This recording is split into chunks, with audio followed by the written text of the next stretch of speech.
Which one are we on? Which camera We're are we currently on? on camera 2. Okay, give us camera 1. Okay, there we go. Thank you for joining us today during our live pre-show. Next Level Conversation is broadcast live each Wednesday on the WinWinWomen.tv network, accessible on Roku, Apple TV, and Amazon Fire. We also stream on Facebook, YouTube, and Twitch.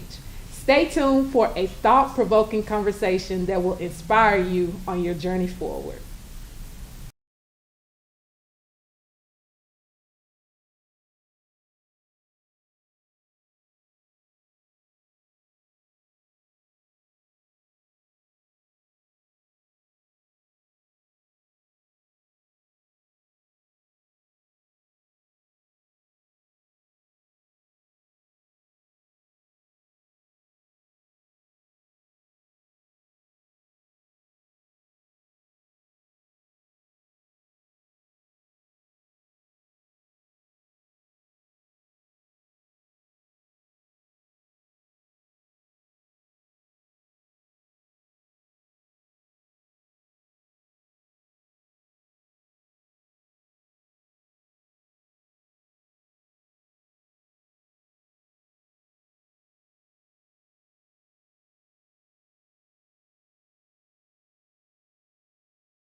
A normal church girl engaging in compulsive behavior to soothe herself is probably not what you would picture when you think of an addicted person or her background. I know when we think of an addict, we automatically think of someone with drug or alcohol problems. But just because you aren't addicted to a substance doesn't mean that you're not an addict. I am Shantae Kinney, the host of Next Level Conversations, and over the next few weeks, we are going to be discussing the transformative power of healing. Each of us has a story, and within that story is always an event. Something happened in our lives that caused what I call a paradigm shift. And a paradigm shift is a major change in your way of thinking or doing something, or you can also call it an event. Something happens in your life and it changes you. My paradigm shift happened when I was a little girl and I started getting sexually abused by my stepfather. Before that time, my mom used to say that I was a happy and carefree child, not bothered by much. And I don't remember that period of living, but I do remember the girl I became as a result of the event that shifted the way I viewed life, the world, and myself. When I would dream, I would see a version of the girl that I was and that I knew I could never be again. That paradigm shift, that event, it changed me. It changed me on a level that I mean, I don't even think you can even imagine. I was always looking in a broken mirror at a broken girl because that is all I saw when I actually looked in the mirror. And I realized throughout life that I had all of these scraps, these pieces of glass inside of me, from always bleeding and really never healing. I was always in pain. And in an effort to stop that pain, I did things to myself that were not comfortable. I made choices that allowed people to do things to me that always reopened those little wounds. I mean, like I would go through life and I would feel like I had cuts all over me, and it would always feel as if I was bleeding. I mean, just bleeding. And it seemed as if the bleeding and the pain more than the bleeding, like it never stopped. And it took me a lot of years to learn that I was addicted to my trauma. And I couldn't let go of what happened. I couldn't let go of the thought of what happened. I couldn't let go of the feelings of what happened. I could never let go of that moment. Those days when I was in that room and what was happening to me was taking place. And what I used to do, and if y'all see me a little nervous, it's just because I'm sharing some very deep and personal things that I have never shared with anybody, and it's very uncomfortable. So I may fidget a little bit, I may move around a little bit, but that's just it. I'm good, but and I'm gonna try not to cry. Anyway, what I used to do, and I did this before I didn't even know that there was a actual medical term for it, but it's called disassociate. And what I would do is during those moments, I would literally disassociate from my body. I would take my mind and it would go somewhere else. And that place that I would go to would be a safe place, a relaxing place, a beautiful place. And so in my head, whatever's going on, I was separated from my body. And I was in a place where I never felt any pain. I was good. I was protected. And what I've later learned in life is that that's called disassociation function. And it's basically where a trauma takes place and you develop a mechanism where the body manages and protects itself against overwhelming emotions and distress. And this can be completely normal, and it's a normal reaction to a person that experiences trauma. But I didn't even know what it was. It was just something that I just did. And throughout life, I began to, anytime life would get hard or anytime my thoughts would bother me, they would become too much, or life would become too much, or I would begin to stress, or I would just feel overwhelmed, or I would just relive those moments, because things happen when you go through stuff like that. It does something to you, and it's hard to just let it go. So throughout life, I would start, whenever things got hard, or whenever I was feeling my emotions got too heavy, I would disassociate from life. I would separate myself, and I would go into my happy place.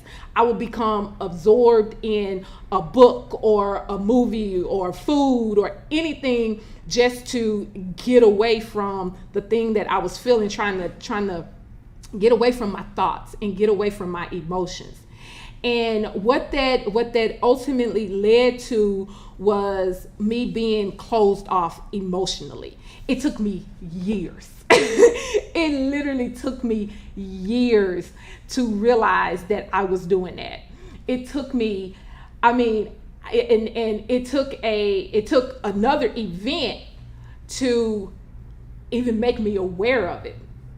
And so, in addition to being emotionally closed off so that no one could reach me, I'm tripping because my brain is parts of my brain is rebelling against telling this story. But in addition to being emotionally closed off so that nobody could reach me, I developed a lot of addictive behaviors, a way of coping. And when I think about addiction, and understand, I'm not an expert or anything to that effect, okay? But addiction in itself is defined as not having control over doing, taking, or using something to the point where it could be harmful to you.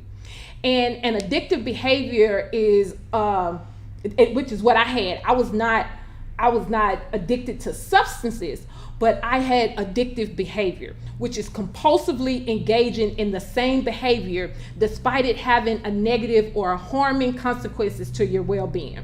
Again, this could be anything. This could be something physical. This could be something emotional. This could be, sex. I mean, it affects every aspect of your life. And Shantae engaged in a lot of addicted behavior. So by the time I was 13, so that happened very young in my life. And by the time I was 13, and y'all don't judge me, I had become a serial masturbator just to control my anxiety. And then what would happen is after that, I would feel shame and I would feel guilt. And so I would have to do something to get rid of that. So I would eat some chocolate because chocolate became my comfort place, and that only stemmed from my abuser. What he would do is he would give me candy, chocolate mainly, or he would give me something or be nice to me after he did what he did.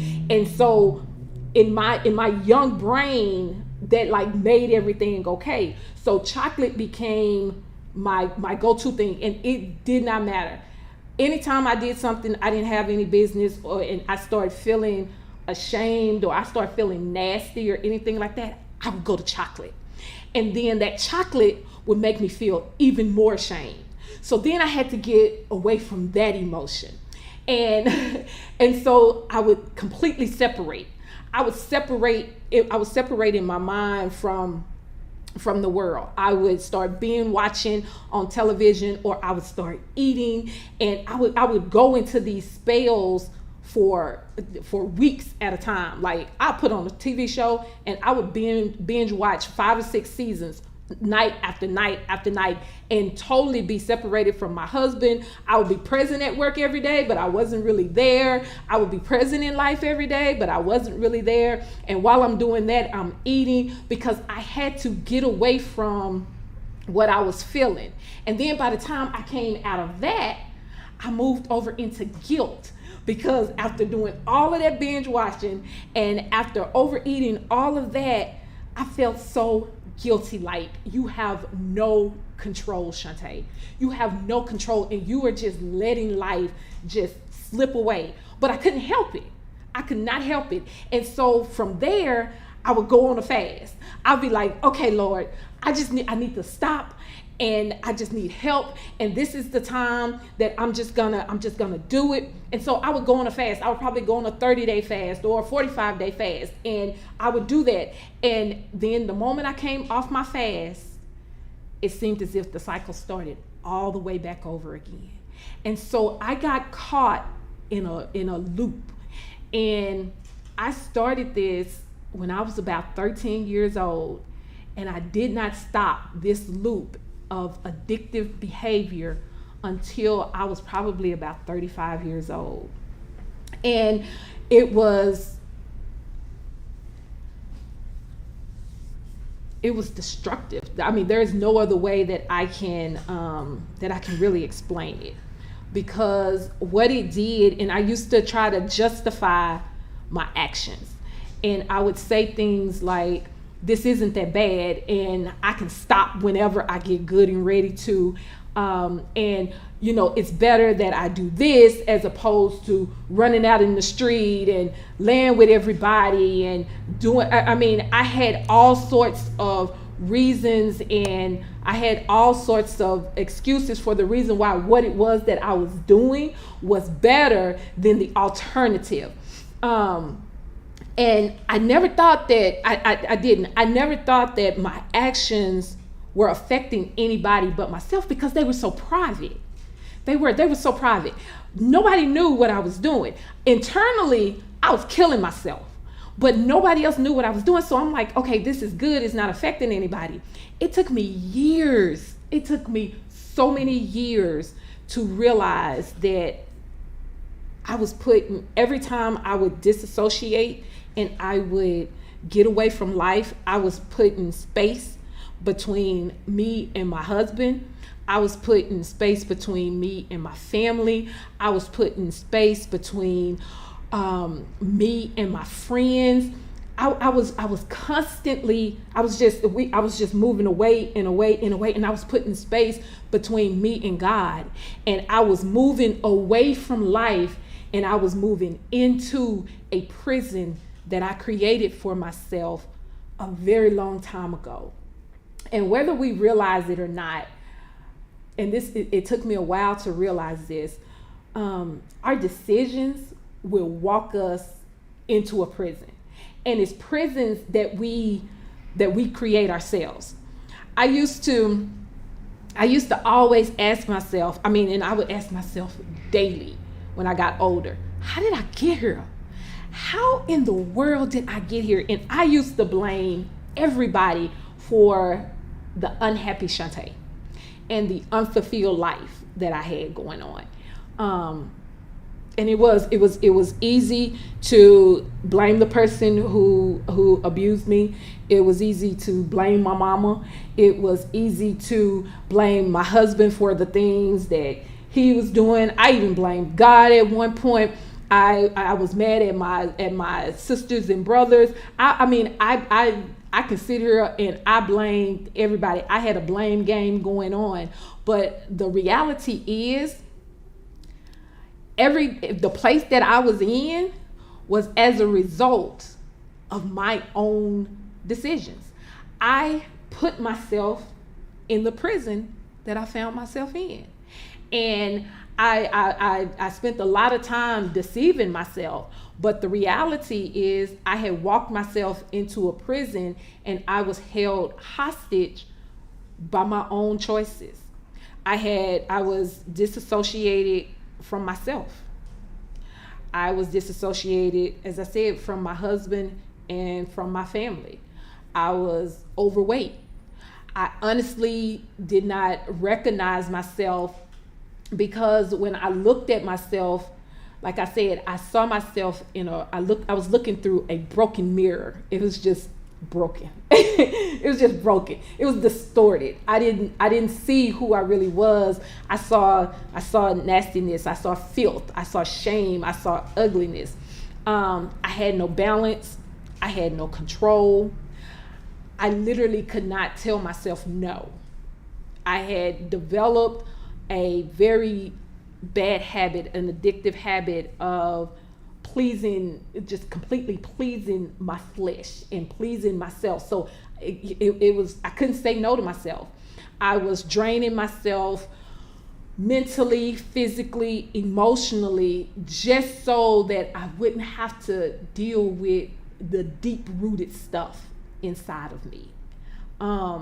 I kept moving. I was always going, so that I would not have to stop and think about my pain, think about the things that had happened to me. I couldn't stand to be alone with myself. I had low self-esteem. I had no vision for myself or for my life.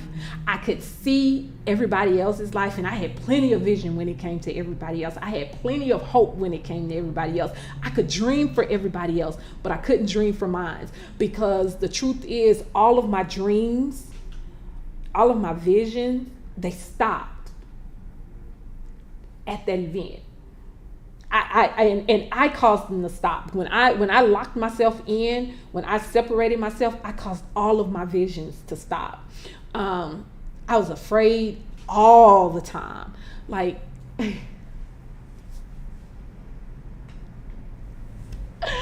oh, I think about it right now, and it just makes me cry because I was afraid all the time, and nobody knew how scared I constantly was. I was scared all the time that something was going to happen or somebody was going to do something, and I would go back to that place of pain. And so there was always the fear that was always rolling around in my head, that the pain that I felt, I would feel again. And so everything that I did was designed and calculated to make sure that I was protected. I protected myself to make sure that I never suffered that kind of pain or betrayal again. And in doing that,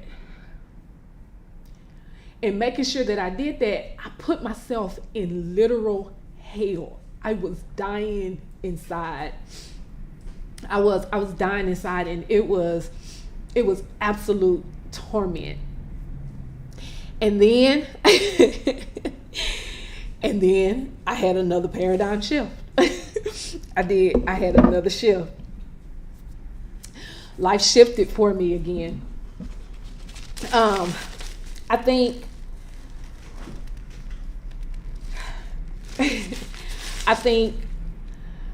I've come to the conclusion that when the student is ready, the teacher will appear.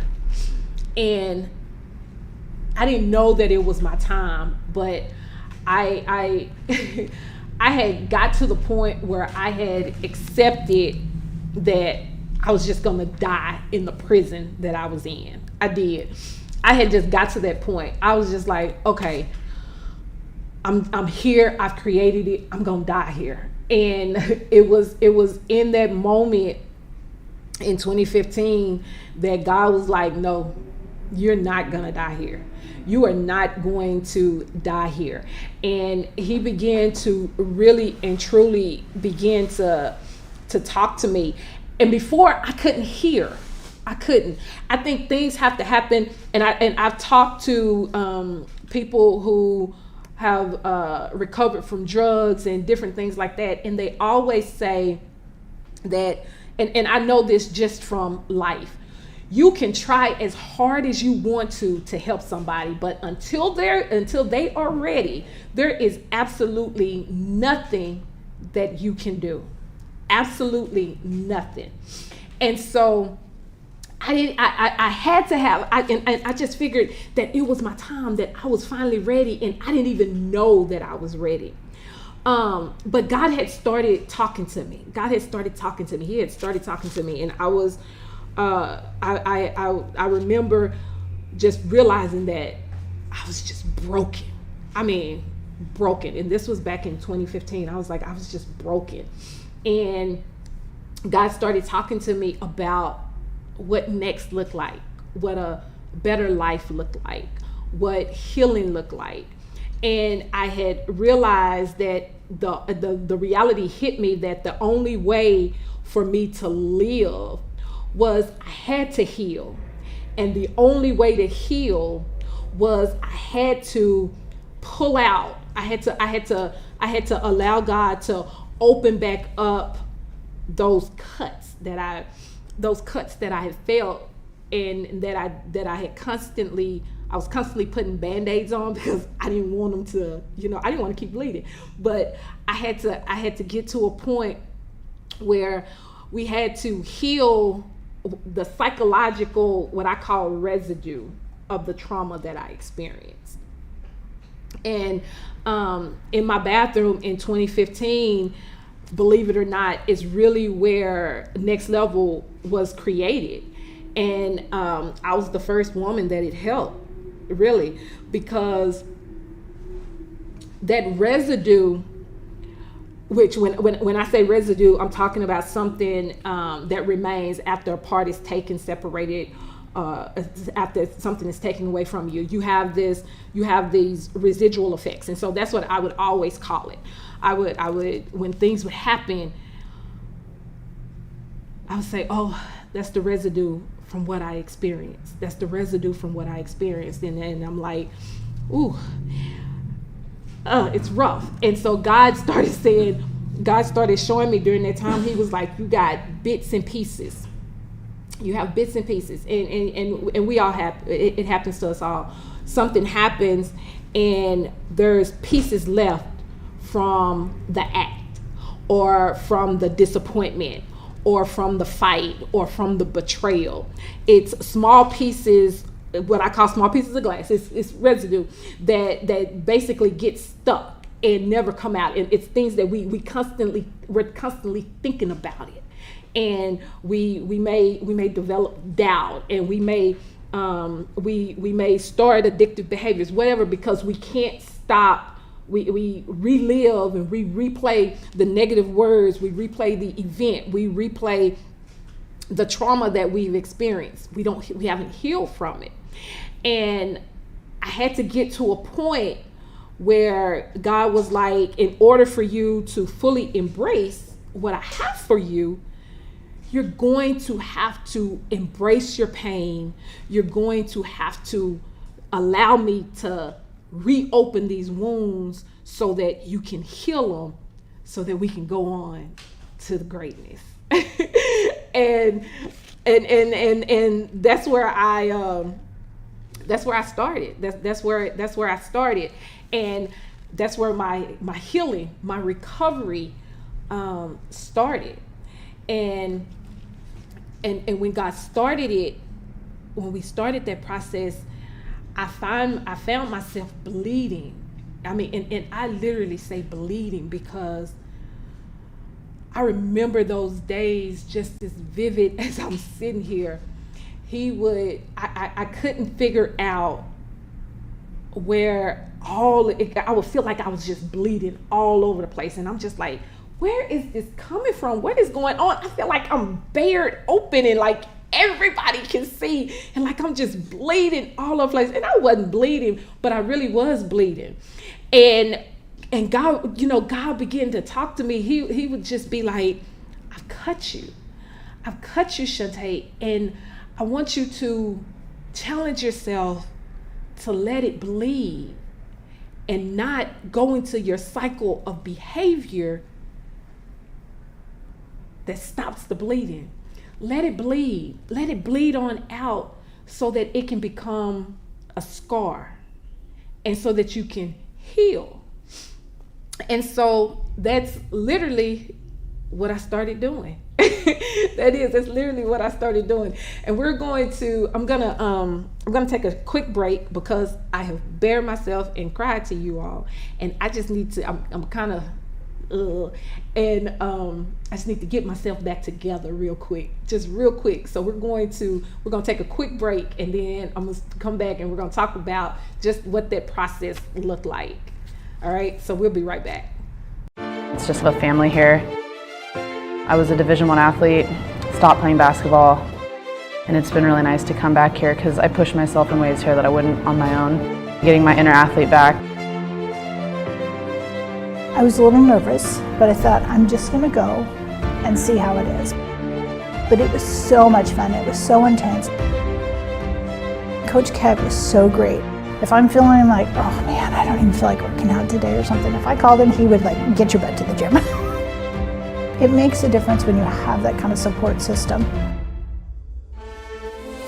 I greet him with a smile, I greet him with a hug, and tell him, hey, we on this journey together. And that's the biggest thing. They know that I'm there with them on that journey.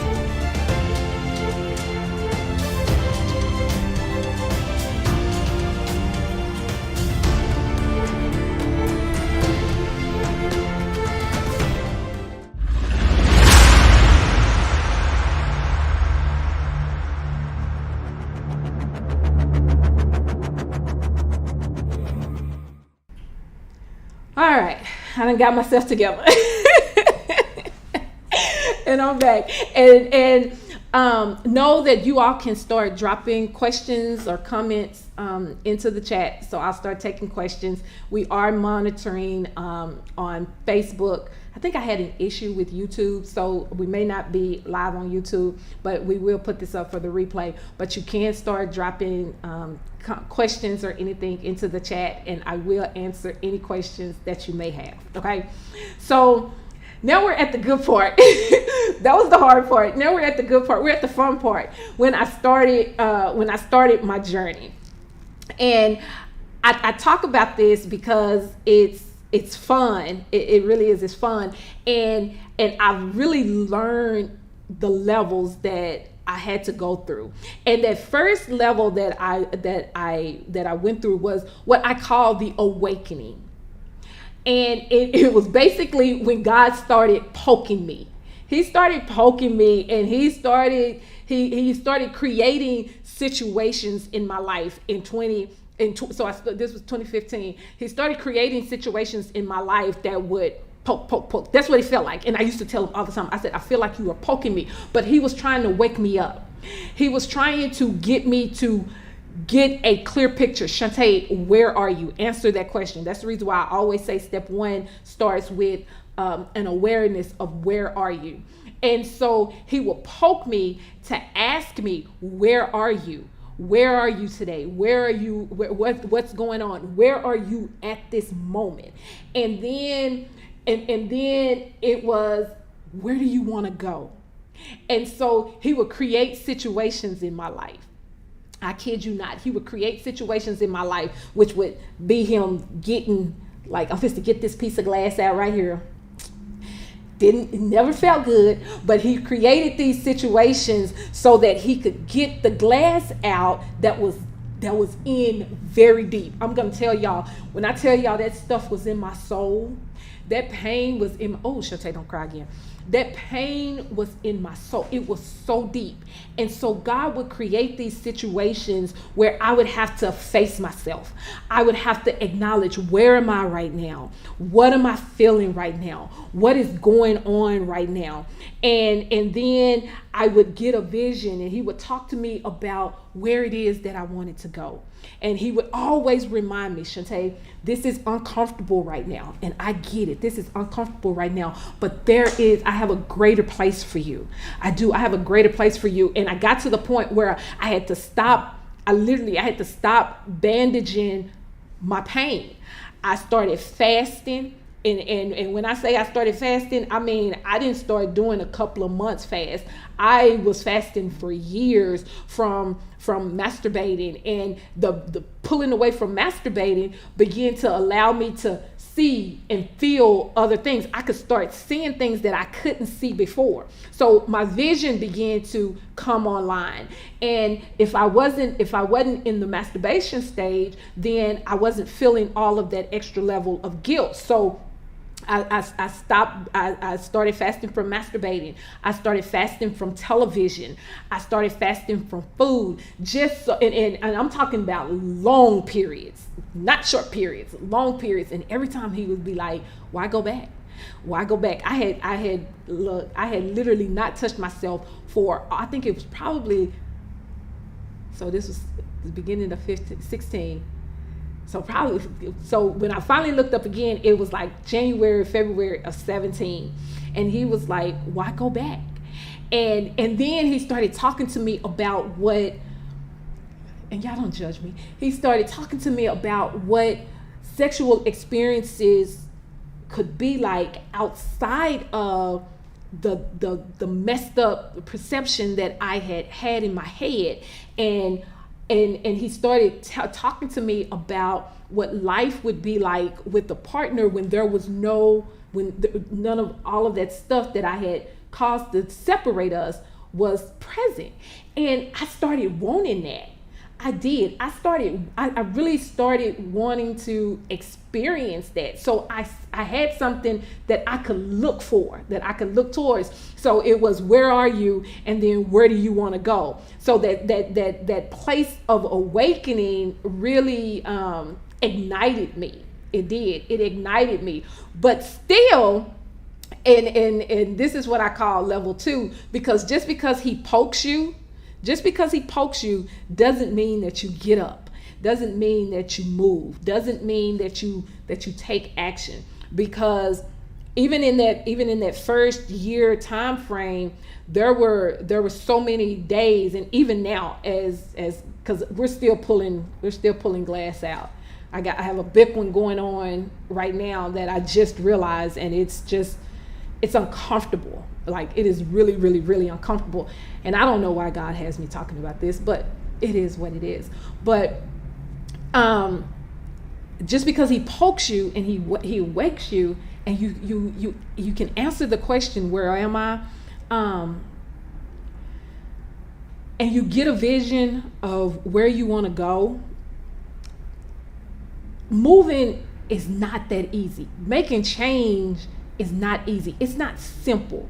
And you will delay. You will delay taking action. At least I did. I still do it. I don't immediately say yes to, okay, we're gonna do this. I mean, I'm so stubborn, and I have a iron hard will, so I will fight. It's hard for my ego to take a back seat to the will of God. It's hard for my ego to be okay breaking down the walls of the world that I created that protected me, because my ego is constantly saying, if you step out or if you do something different, then it's not going to be safe. And so my ego is like, Shantae, stay in your safe world. Shantae, stay in what's comfortable. And it was always it's always hard for me, even right now. And I think about what held me in that prison for so long, why I couldn't just step out, right? I couldn't just step out. It was so easy for me to find my pain. I will tell you that it was so easy for me to find my pain. It's not easy for me to find my pain anymore. Matter of fact, I don't even know where it is, thank God.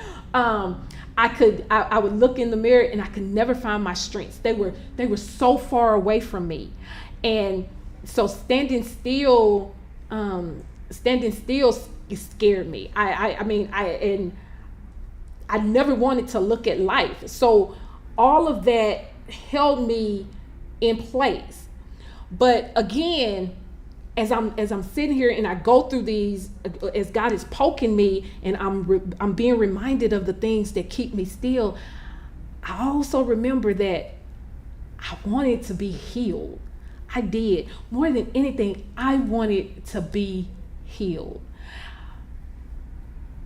And it was that realization that in order to be healed, I was going to have to look in the mirror. And that paused me for a little bit. It paused me for a little bit. But then I remember I used to start talking to the little girl me. I did. I would start I would have conversations with her. And in 2016, when God was poking me, before I fully just came all the way in, and just embraced every ounce of it, I would tell her, I would say things to her like, it's gonna be okay. And remind her that she didn't do anything wrong and you're safe now. And what happened to you was wrong and it was a tragedy. And, just so many different things. I had to get to a point where I embraced and I accepted what happened, and I would tell her that, and I would tell her this often, and I would do this going through every day. There was so many crazy things going on in my life during that time period, and continue to go on in my life right now, because I still have to talk to her like this even today, because she'll be like, okay, Shantae, let's not move, let's stay right here. And I have to remind her that you're safe. Everything is good. You don't have to live life balled up in a corner anymore. You can come out. The more I started boxing, and the more I boxed, I would remind her, you know what, you're strong enough now. You can fight, and you can protect yourself, and it's okay to live. It's okay to live. And the more I would talk to her, and the more I would say that, and not even realizing that God is moving me at this time. Like, I was doing things that was in furtherance of it. I didn't even know. I really didn't. I didn't even know. But in talking to her, it kept me from deciding to hide in the pain. So I was like literally not even realizing this. And I guess that's the reason, that's how he was able to do it, because he knows my brain. He kept me preoccupied. So I was preoccupied talking to her and doing things so that I wouldn't just run back into my destructive behavior. And so that I essentially got up. I did. I essentially got up, and I made it to level 3, which is where I live at now. The action and the breathing and the freedom, right? I live in the good part of life now. And I'm not gonna pretend that letting go of all of those addictive behaviors was easy, because it was not. It was intentional work, and it still is intentional work every single day. But every day I step into a choice. Every day I step into, I want to be happy. I want to be healed. I want to be whole. And now when I even think about where I am now, and I think about what next level is, I've reached a place in my life where I can breathe. And I don't know, I don't know if you've ever been in a place where it seems like all the life was sucked out of you and it just hurt to take a breath. But now I can breathe. I can breathe. And it is the most beautiful thing in the world. And I thank God, because even now, God created a safe place within me and him, and even within my life, where I don't have to wear a mask for any of my fears. I can literally unmask all my fears, all of my shame, and all of my guilt. And I have tears. The tears are simply because my heart is overjoyed, because I never, for years, I never thought that I would be in a place like this. I never thought that I would feel clean. I never thought that I would be able to look in a mirror and just really like the person that I saw looking back at me. I never thought that I would smile from the soul. I never thought that I would have my identity back. I never thought that I could experience pleasure without these distorted thoughts. I never thought that I could walk down the street and feel safe.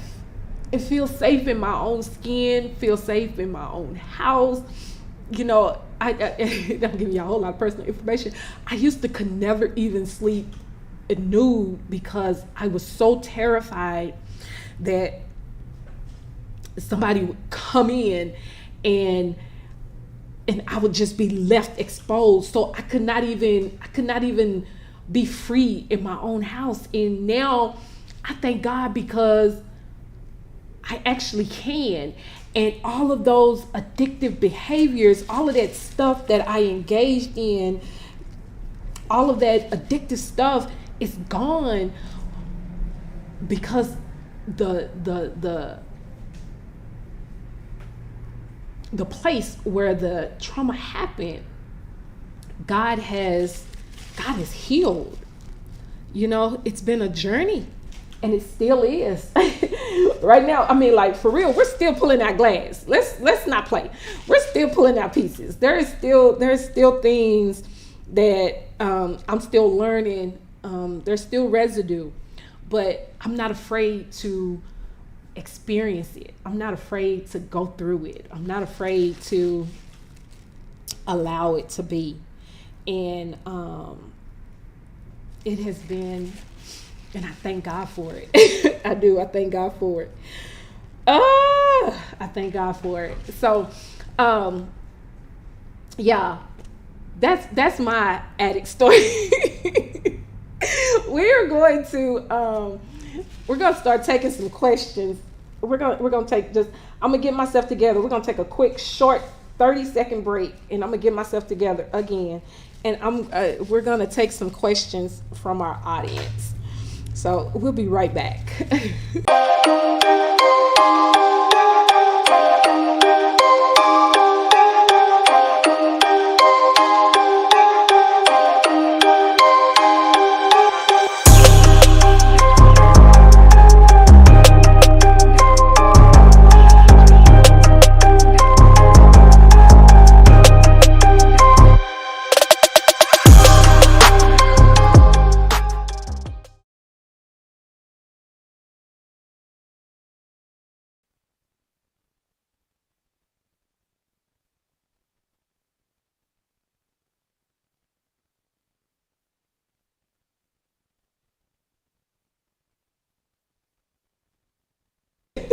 All right. So, question number 1.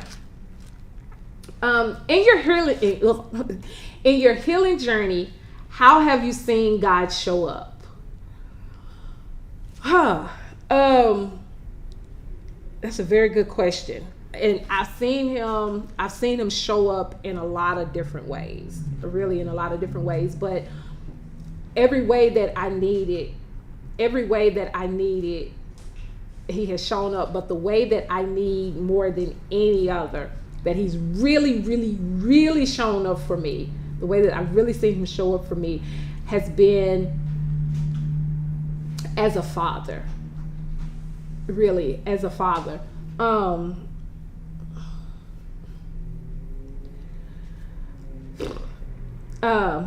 One of the things that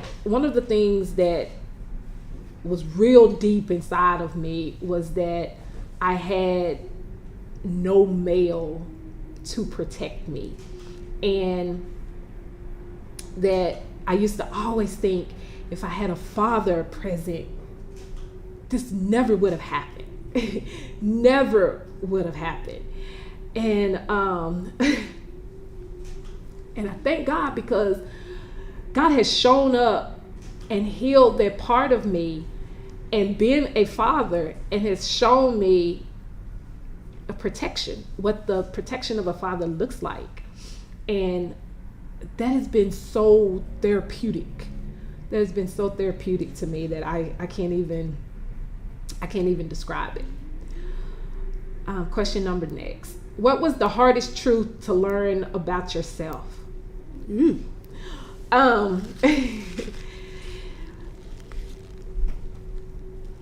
The hardest truth to learn about myself was learning that he did that and they did that, but everything else that happened in life, I did. I probably did more harm to myself than the actual event, because I was making a lot of decisions out of pain. And that was very hard for me to learn, and that was very hard for me to accept and to grow from. So that's been probably one of my hardest truths. What does level 4 look like? Ooh. Honestly, I don't know. I think, and this is real talk, I think I am entering into level 4, because I have entered into a real new beginning. And I'm going to tie that with another question that somebody asked me, because they were like, you don't like sharing, and you don't like being vulnerable in front of people. So why do you consistently do it? And I've been thinking about that question. I really have. I've been thinking about that question since they asked me that question earlier today. And the first thought that immediately came to my mind was why I'm sitting here. I'm sitting here because God asked me. He didn't force me. He didn't make me or anything like that. He asked me. He asked me to trust him. He asked me to take this step. He asked me to share. And so I'm here, right here. I'm telling him a story, crying like a baby, because God asked me. But the second and third part of that is, I really want to know what a life looks like not controlled by trauma and not held hostage by pain. I want to experience real freedom. I want to see how far I can go and what else I can do. And I think level 4 is really stepping into that place where there are no limits. Whatever it is you can think about, whatever it is you can do, because you have unlocked the prison and because you are willing to deal with your issues, and the issues as they come, you can only deal with it as you realize it. But once you know, you have to be able to do something about it. But because, Shantae, you are not afraid to look at yourself in the mirror, now it's like the world is just open to you. There's no limits now. And so I think level 4 is experiencing that, not just in business, but in love, with my family, just all the things that I can do. So that is something that's what I think level 4 is looking like and will be unfolding. What else? What does the other side of that look like? Next question. What was something that you thought you were so right in just to realize that you were wrong?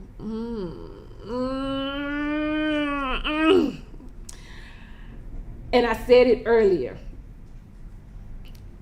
I thought that I was so right in the way that I was handling. And I know it sounds crazy when I say it out loud, but I thought that I was so right in the way that I was handling the things that I was going through. Because I didn't think that it hurt anybody. I didn't think that being in that destructive cycle, that addictive cycle, and now saying it now, I understand addicts just a little bit more. I didn't think that it bothered anybody, that it affected anybody, because it was just me. It was learning how many people it affected. The negative way that I looked at myself, separating myself, the space that I put in, even in my marriage. It was realizing that I was just wrong. Do you think therapy is necessary for this type of healing journey, or is it better to guide yourself through it? I always think therapy is necessary if you are a person that has a hard time doing self-reflection. Therapy is necessary for everybody, period. But if you are a person that has a hard time asking yourself questions and being honest with yourself, I think therapy, or even being accountable to yourself, I think therapy is probably necessary, because you will have somebody to be accountable to. I did do some therapy for a while. I did some therapy, and I'm grateful to my therapist, because she helped teach me how to take it out and put it back in, so that I could go on through the day, as opposed to letting it stay out and then it just consumes my mind all day long. She taught me some great tips and techniques to help me walk through it. So I think every person is different. My relationship with God really developed during this time period. So he really and truly, he's the best therapist because he knew the route that he wanted me to go. What has been the hardest cut for you to heal? Probably the one that I'm in right now. And I only say that because it's so new. Probably the one that I'm in right now. And I'm in the middle of healing it right now, and I thank God for it, but it's so new and so raw that it's just like, yeah. What has been the secret you think that contributes the most to your healing? I'm nosy. I want to know what's on the other side. And my future me just keeps making appearances in my life. I mean, like, she will not leave me alone. Everywhere I go, she's there. She's looking at me. She's talking to me. She's showing me things. And so I'm so nosy that I want to get there. I want to see it. I want to experience it myself. I want to be able to talk about it. And so because I'm so nosy, I keep reaching for her. I keep reaching for that. I keep reaching for that version of me. When was the time that you felt the most disgusted with yourself as a woman, and how did you overcome that? Oh.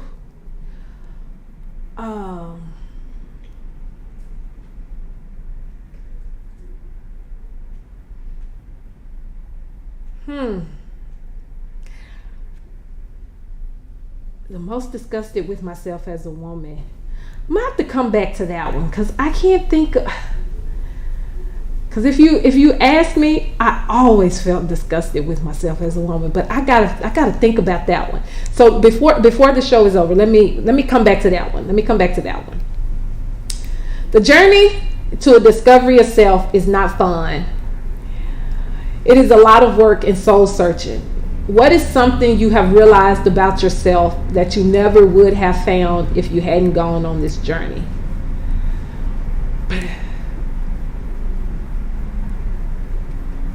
I've realized that I actually I'm pretty cool and I'm pretty strong. I am not just mentally, emotionally, spiritually, but I got some strength physically. Like I'm strong. You know, I can lift. I can do a lot of things that I just did not know that I could do. Other people knew it, but I never knew it. I could never see my strengths. And so I've realized my strengths now. So that's what I really love. What do you look forward to? Like I said, I look forward to what else can I do? Realizing what else I can do. I'm so excited about that. I'm so excited about experiencing that and doing it. Even though it's hard and challenging and there's a lot of pieces to it, I'm just really looking forward to what else there is on the other side of this, on the other side of not feeling any doubt, not feeling any fear. I really do. I look forward to that. How have your desires changed towards men that make it possible for you to show up as a better you in your next relationship? Yeah, that's an interesting question.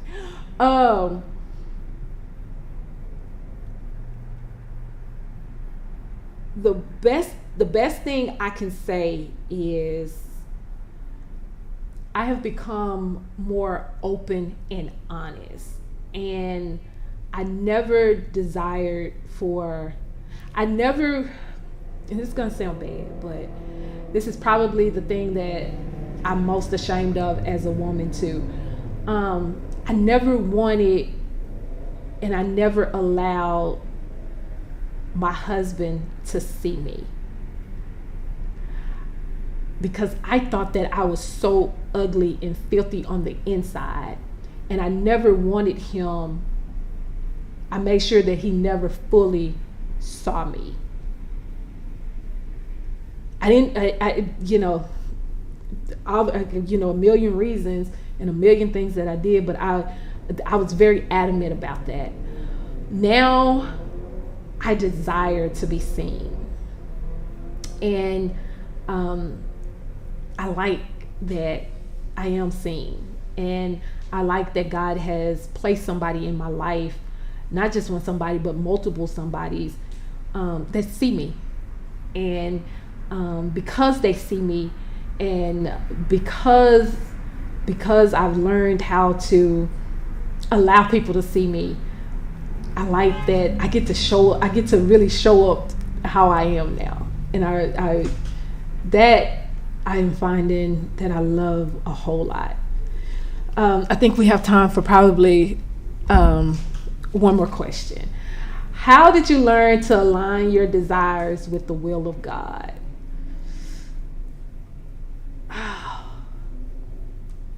Patience.